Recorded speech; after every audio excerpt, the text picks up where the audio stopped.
Let's see this question. A charge q is distributed over a metal sphere of radius r. What is the electric field and electric potential at the center? Charge q मेरा जो है वो distribute कर दिया है, तो हमें concept पता है, electric field inside the conductor, electric field inside the conductor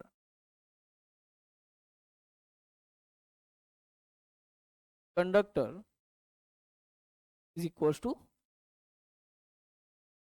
देखिए मेरे पास एक मेटल स्फीयर दिया गया है, इसकी रेडियस जो है वो कैपिटल आर है।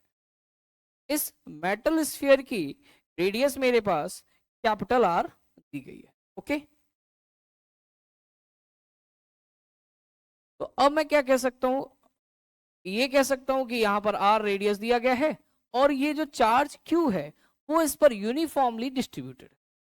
ठीक है, तो यहां पर मैंने चार्ज क्यू को यूनिफॉर्मली डिस्ट्रीब्यूटेड और ये जो वैल्यू है वो दी गई है क्यू। अब पूछा गया है what is the electric field and electric potential at the centre. तो अगर मुझे इलेक्ट्रिक फील्ड इस सेंटर पर निकालनी है तो मैं क्या करूंगा, इस सेंटर से पास होते हुए गॉसियन सरफेस ड्रॉ करूंगा। तो इस सेंटर से पास होते हुए अगर मैं एक गॉसियन सरफेस ड्रॉ करता हूं तो इस गॉसियन सरफेस के अंदर जो मेरे पास चार्ज है वो नेट कितना है, 0 है। तो मैं कह सकता हूं इसकी रेडियस मान लेता हूं मैं r। तो यहां पर मैं गॉस लॉ अप्लाई कर देता हूं। गॉस लॉ के according E dot dA is equal to Q enclose upon epsilon close integral. Okay, अब बताइए इस चार्ज मतलब इस गॉसियन सरफेस के अंदर में ये जो मेरी गॉसियन सरफेस दिखाई दे रही है, क्या गॉसियन सरफेस के अंदर में कोई भी चार्ज है? तो आंसर होगा नो, कोई भी चार्ज नहीं है। तो अगर ये कोई चार्ज नहीं है तो क्यू इनक्लोज की वैल्यू मेरे पास बन गई। तो ई डॉट डी वेक्टर जो मेरे पास बनेगा ये आपके पास 0 आ जाए। तो इसका एरिया तो 0 नहीं है, तो क्या 0 होगा, तो आप कह सकते हैं ई बराबर। अब यहां पर अगली बात मैं करता हूं, तो यहां पर ई जो मैग्नीट्यूड आया है वो मेरे पास 0 आया है।